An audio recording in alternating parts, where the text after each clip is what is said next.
I do not trust nice men. Hear me out.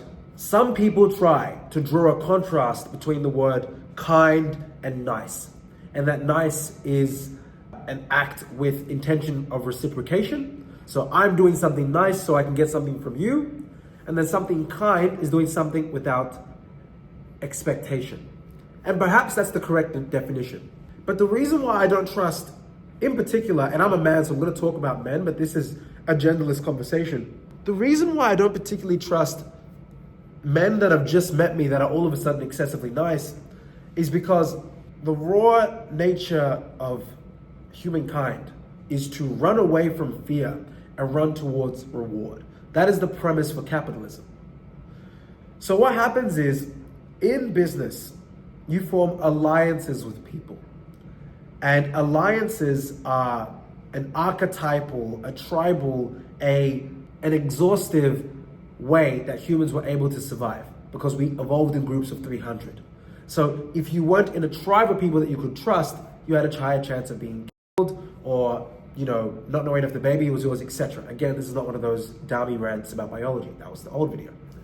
But a man that's just nice is signifying to me two things, typically. Not kind, but nice. The first thing is I am trying to extract value without exchanging value. Let me give you an example. If I'm at a business event and a man that I don't know is like, hey man, nice shirt. My instinct is, okay, cool, this guy's just a nice guy, like a nice shirt, okay. But if he says nice shirt, by the way, that's also really cool glasses. By the way, your girlfriend's really hot. I don't even have a girlfriend, by the way, but I'm just giving you an example. Nice girlfriend. If he's giving me all these compliments, I literally feel what's called reciprocity debt.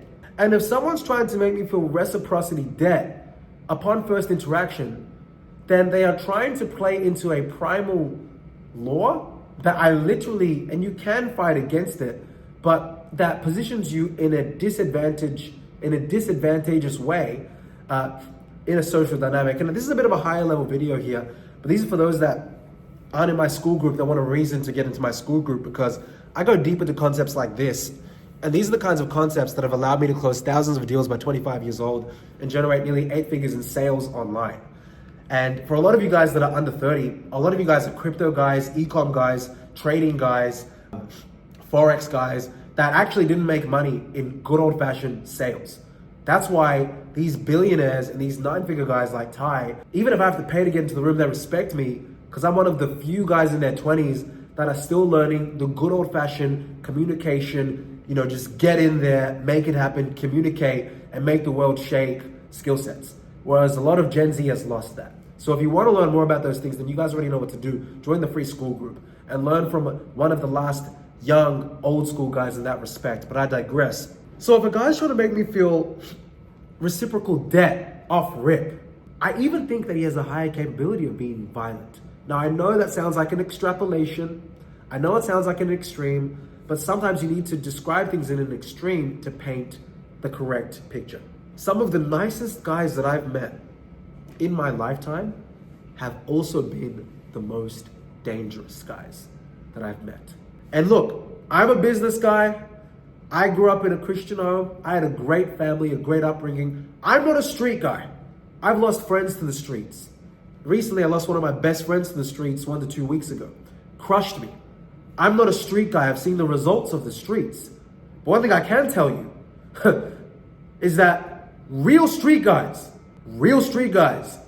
that can change your life are some of the nicest people because they don't have to come across as mean. Which brings me to my latter point. If you're not a street guy and you're a normal person or whatever, and you're a little bit rough around the edges and you're just a bit mean, I'm not saying be brash and be like a dickhead and be like, oh, I hate your shirt. Your girlfriend's ugly. I hate your shoes. I'm not saying do that. But to be honest, I'd actually trust the guy that's saying that to me more than the guy that's saying your girlfriend's hot, your shirt looks fantastic, where'd you get those shoes from? Because at least with the dickhead, there's no reciprocal debt, therefore there's an equal playing field. Now again, I know to a lot of you guys, you're gonna think I'm just talking BS and it's not coming, this is just rage bait content. And look, of course, like I'm a marketer, some of this is rage bait content, but in all actuality, perfect example, my brother and I, my little brother, he's 21, I'm 25. 80% of our communication is a derivative of meanness. We'll call each other, yo, what do you want?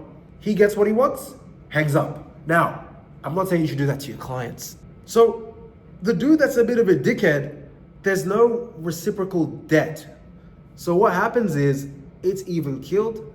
I also trust him more. And I'll tell you why I trust him more. It's not just because he might be more quote unquote honest, because there's also levels to that where someone is uncalibrated. I don't want an uncalibrated individual, but an individual that has the propensity or the ability to be a bit brash, a bit rough around the edges. They demonstrate an entire sphere of a person, because humans are not all good or all bad. They just are. Humanity is, right? Nature and nurture just are and is. They are not bad nor good, generally speaking, for those of you that will take this out of context. But when you apply this lens to building relationships, particularly with alliances, so not even clients, but alliances, so business partners, acquaintances that you now want to, build value and build products with in the world, you are now more equipped to assess people based on their ability to show all facets of themselves. If someone just reveals to me that they have the capability to be kind and to be nice, that is a very virtuous thing. That is incredible. That is exciting. That's their element of social calibration there as well. But if they are only nice and they are only kind and they don't know how to demonstrate their emotion of frustration with poise, or anger with directness, or patience without getting taken advantage of, or sophistication without excessive eloquence, that demonstrates the breadth and width of a well-versed individual. That is why I don't mind to actually see someone that is a bit more brash as an ally first, before someone that is exceptionally well-crafted, knows exactly what to say, and speaks with eloquence that almost feels political. I would rather, or you give me someone that is rough around the edges, ready to work, might be a little bit, might not have shaved super well, but rocks up on time, gets the job done. He gets his heart broken, rocks up to work, loses a friend, rocks up to work, has a bad day the day before, rocks up to work.